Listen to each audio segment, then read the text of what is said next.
we're here, and most of us appear to be here, so I think we will make a start with our afternoon session. If you're still awake, if your belly isn't too full of custard, please do try to poke your neighbour if they look like they're drifting off. We will continue with a really interesting set of talks this afternoon. So we will start with Kitty Kolding, who is the CEO of RAIsonance, who's going to talk about AI-powered mobile app using cough analysis for TV screening in 2 minutes. So we'll make a start. Thank you very much. Cool.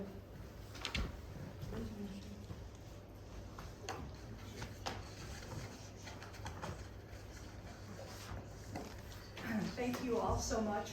Amina, thank you for inviting me to be here. I'm honored to be part of this gathering, and I'm filled with admiration for the decades and decades of work that you've all done for this unbelievably important health burden.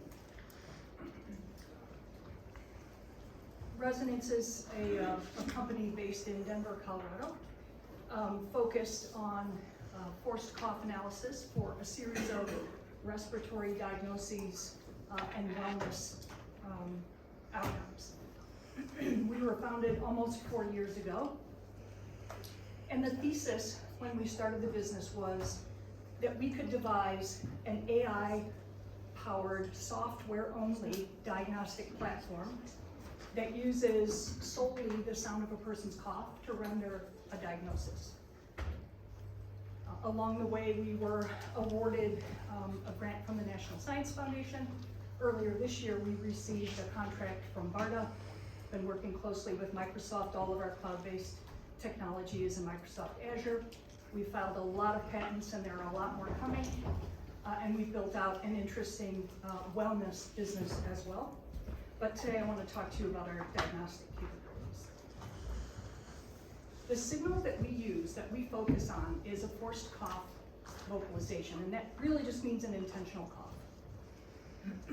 What we have found, and we're not the only ones to have discovered this, is that the sound of a person's cough is an incredibly rich data signal. It is filled with a tremendous amount of information, and I feel that we've only barely scratched the surface of what is possible in terms of our ability to interpret those data. It's a slightly larger view, but even just looking at this representation, you can see how dramatically different disease processes are when represented in something as simplistic as this waveform. This is something that human beings can interpret very easily. But this is in fact not what our artificial intelligence looks at. They look at something much more complex and much more unknowable to humans. The name of our diagnostic product line is Audible Health DX. It takes the form of a mobile app in terms of the user interface, and it interacts with our technology in the cloud to render a diagnosis. A few things about this platform. Completely non-invasive. So not only is there no swab in the mix, putting a swab up your nose, possibly doing it incorrectly, but no other invasive activity, and no wet sample in our data collection. It's really fast, so we're able to deliver results. When you cough into the app, you get your results in under 2 minutes, right in the app. Super convenient, it's already on your phone. No manufacturing, so we are truly a SAMD. No supply chain, no chemicals, no consumables. Our tests are never out of stock. There is no eco-waste. Our tests never expire. And we're able to move our tests around without any shipping, distribution, warehousing, things of that nature. We can move them around via email or SMS text message. And critically, we're able to process 20,000 tests per second. That's where we are today with what we consider load testing, which is exercising our production environment. So we are confident we'll be able to handle any spike of volume from virtually anywhere in the world. The diagnostic platform that we've devised really has two facets to it today. One is our over-the-counter solutions, and the other is our point-of-care solutions. For over-the-counter, we've developed tests for COVID-19, and thanks to BARDA's help, we're working on the influenza and the RSV indications, which will come through the what we think of as the over-the-counter solution available on an app store. So any user anywhere will be able to download the mobile app for free, do an in-app purchase, cough, and get a test result in about 2 minutes. So that's the nature, initiated by the patient. For point of care, we think that's more appropriate for conditions like TB or congestive heart failure or a number of other conditions like pneumonia, where it would be physician initiated. And I'll explain kind of how that works. For the over-the-counter platform, what we've done is to make it as simple as possible. Once you download, you're able to select which test or tests you want to actually take. You can cough once and get 3 different tests run if that's what you're seeking to do. And regardless of whether it's over-the-counter or point of care, this is the sort of cough submission sequence. We give you a few instructions. This little waveform over there is a recording. You can click it and listen to an example of a cough. You basically click the microphone. That little gauge, which we jokingly call the coughometer, jumps around while you're coughing to make sure that you don't have the phone too close to your mouth, which can garble the sound, too far away, or your thumb over the microphone, which would also create an unusable sample. Once you're done coughing, the system alerts you that you've had a successful submission. If for some reason there's something wrong with your submission, it wasn't long enough or loud enough or whatever the issue, you might be standing next to a jackhammer, which would be a really bad idea for a sound processing tool. It will just reject the cough in real time and say, could you please do that again? So one of the critical things is it avoids that issue of if you're using an at-home antigen test, for example, and you've made a mistake, you didn't do it properly, you don't know. There's no way for you to know that you made that error. Our system finds it out and tells you in the moment and asks you to resubmit. For over-the-counter, you're able to get the results right in the app, as I said, in about 90 seconds after you cough. If you've taken multiple tests, you'll see them in summary, and then you'll see an individual indication. For point of care like TB, we've created basically 2 options to deliver results. One is we can tell the user your test was processed, your ordering physician has the results, they will be in contact. Or in some cases, some physicians want us to actually deliver the result right in the moment to the user, and we can do that too.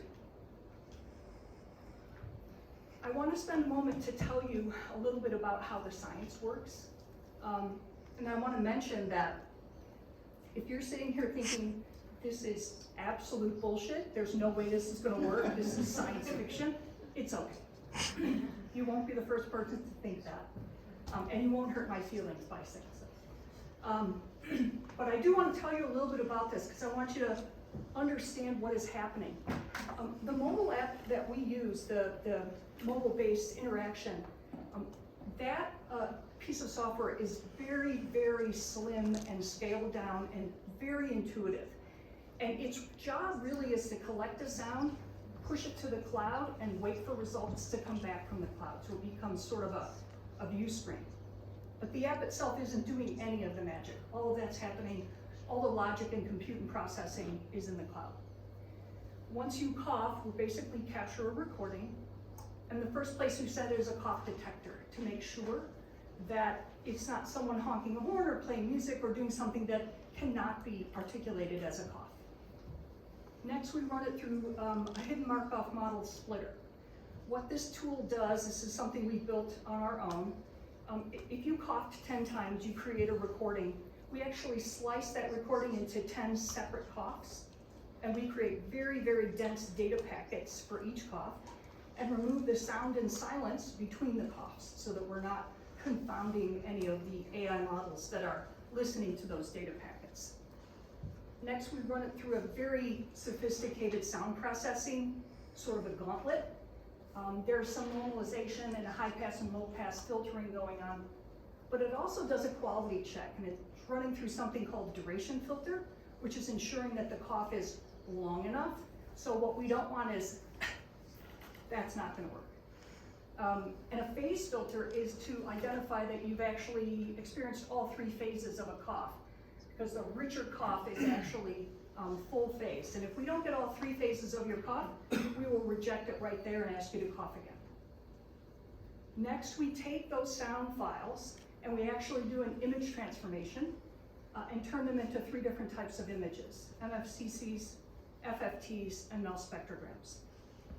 Those are then presented to whichever test you've selected, the predictive model for whatever test you've selected. Our approach is quite different than anyone we've ever seen doing this work. We've never believed that this can be done by using one model to make the diagnosis. We don't think that that's reasonable, possible, and we don't believe it's resilient enough to keep up with something like COVID that is changing constantly. Instead, we've always believed that you need an ensemble, a multiple of different kinds of artificial intelligence classifiers. We tend to use CNNs, convolutional neural networks, and we have a specialist approach. So we have identified in a given ensemble a group of models that are especially good at positives, a group that are good at negatives, and some that are very balanced and are very good at knowing the difference between positive and negative. Each of those AI classifiers, or CNNs, observes the sample that's been presented to them, and they each predict on that sample about 50 times, like that. It takes about 5.5, 6 seconds for each of them to complete all of that, and then they have ended up rendering an individual set of predictions. Next to the ensemble is a deterministic oracle. The oracle is another customized piece of software that is designed, it has learned how to interpret the results from each of our models. It knows the strengths and weaknesses of each model in the ensemble. So when it receives predictions from the models, it sort of handicaps those inputs, and it is responsible for rendering the final prediction: positive, negative, or in a few cases, around 3% of the time, inconclusive. We've learned over the years that all coughs are not created equal. And when you look at some of the data that we see, if you cough 10 times, maybe only 4 or 5 of your coughs have the signature that we're looking for. The others might be too early, or you might have double coughed, or it might be more of a throat clearing sort of a thing. So that's the sort of basic process that we go through. Once the oracle has made its decision, pushes the result back to the user in the app, and then pushes it to something that we call Test Hub. That's our internal sort of admin system that I'll explain. So admin is designed for providers or for bulk purchasers, anyone that wants to buy a bunch of tests, distribute them, get the results back, and do interesting things with that data. That's what it's for. It's just a web-based admin platform. If you were using our system for a patient, and you were my doctor and I'm a patient, and you say, hey, we need to give you this TB screener, you go into Test Hub, you type in my information, you click send, and I either receive a test to my email or my via text message. What I get is a link, a one-time link that is uniquely coded to me. I click the link, I go through that cough submission process that I just mentioned. The cough gets submitted and I'm done. There's nothing left on my phone. And the result gets pushed over to Test Hub again so that my physician can view the results. And again, it shows up in about 2 minutes. The sound, as I mentioned, goes through the process that I just explained to you, and the results are available in a bunch of different ways within Test Hub as you are looking at the system. Importantly, what we designed related to tuberculosis is the ability to, in the moment or at a subsequent time, upload a list of close contacts. Part of this is around the ability to do contact tracing. So if I end up showing positive, my physician might say, I want you to give me a list of everyone you live with and all the people you work with and the people you ride public transport with. Those people's information can be uploaded to TestUp, and whoever is responsible for that kind of contact tracing can do that work. But critically, they can also immediately send those people tests. So we not only are able to keep track of who's involved with this index patient, but if you want to, you can actually send them all a test via an SMS or an email and get that next layer of people into the screening process. Just a quick look through the way that the screens look. Meant to be very simple. You sort of hold an inventory of tests in your account. You enter a new person. You can enter demographic information, vital signs and symptoms, which are optional, as well as optional health history, so that all that data is stored together. You can then send the test to one person or to many. And then you can view results. So you can go in and look at everybody you've sent tests to and see who's positive, who's negative, and where they may be.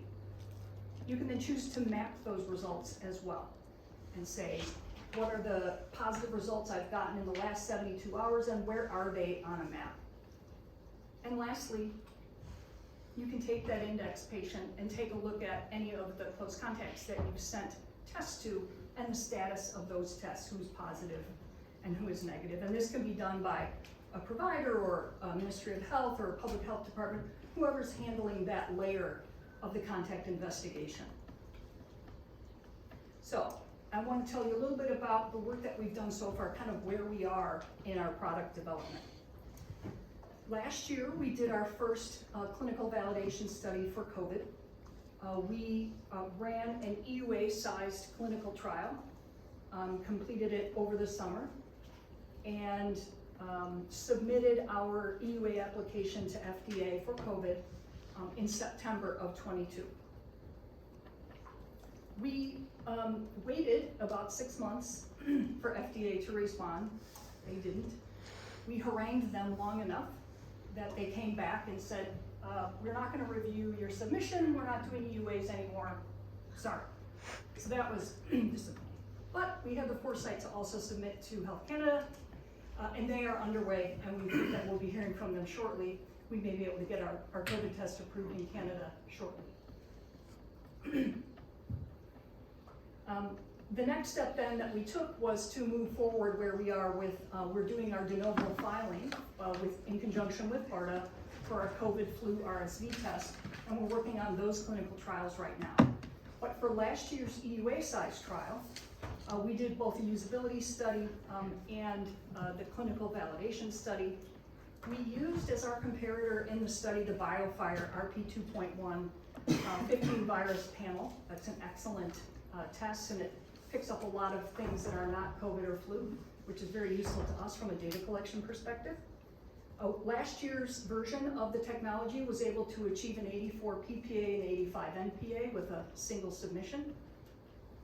And importantly, for COVID, we were able to achieve the same results for asymptomatics in the study as for symptomatic positives in the study, which is critical for lots of reasons. We had a nice demographic distribution, ages 18 to 88. This one was for ages 18 and up. We did not do a younger group. We will be doing that in our study that we're running right now is from ages 5 and up, but this was the data from last year's EUA study for COVID. And in terms of where we are with TB, we've just completed all of the work, all the documentation, all of the science to develop our TB screener. Our ambition was to meet WHO's screener requirement of 90 sensitivity and 70 specificity, which we have done. We're actually at 77 NPA right now and 91 sensitivity as per their requirements. The individuals that participated in the study were ultimately diagnosed via sputum culture. And we had around 214 participants from 7 different countries as part of the group. There's a little bit about the demographics. We did have some with a prior TB diagnosis, and we did collect some symptomatology as well. So when we think about what our goals are for TB, this is how we sort of encapsulate our thinking. First, we want to be absolutely sure that we dramatically expand the top of the funnel. Ensure that there is a much greater access to TB screening. If you think about what we're doing, all you need is a smartphone and an internet connection, and you can interact with this technology. No complex infrastructure. You don't even need a large force of skilled healthcare professionals. And we don't have any limitations. We don't have to ship anything anywhere and make sure things are positioned around for people to use this technology. We also very much want to support this integrated contact investigation and contact testing, as I mentioned a moment ago, and make it very, very easy and quick to send tests out to anybody that may be exposed and should really be screened. The result should be that we significantly increase active case identification at a sustainable price.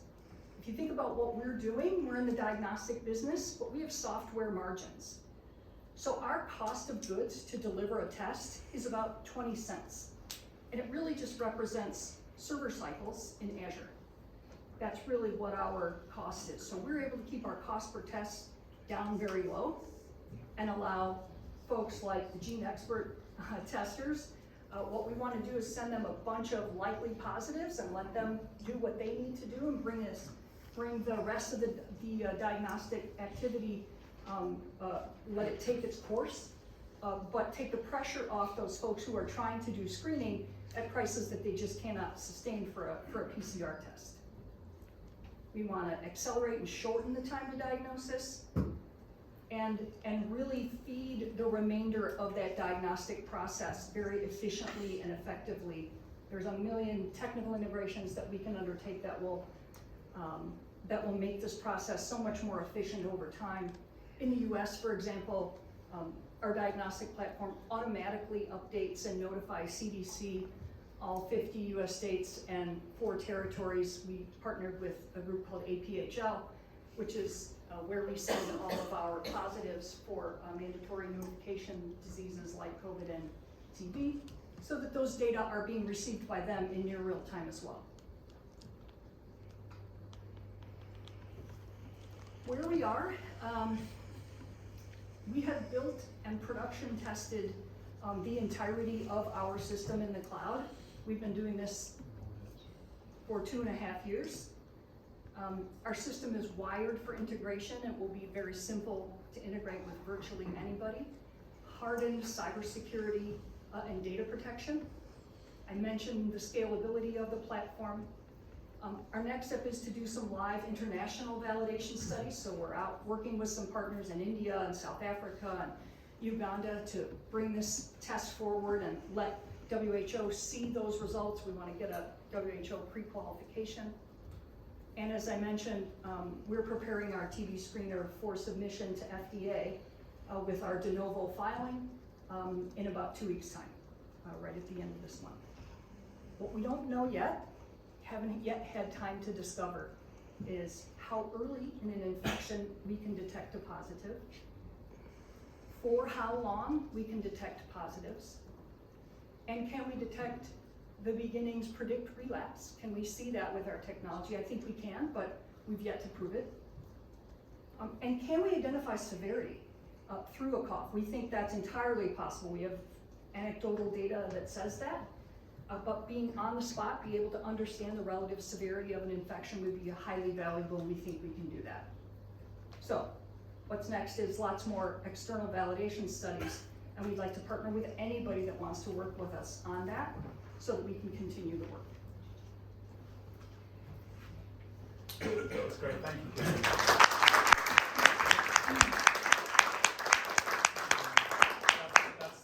that's exciting. It's highly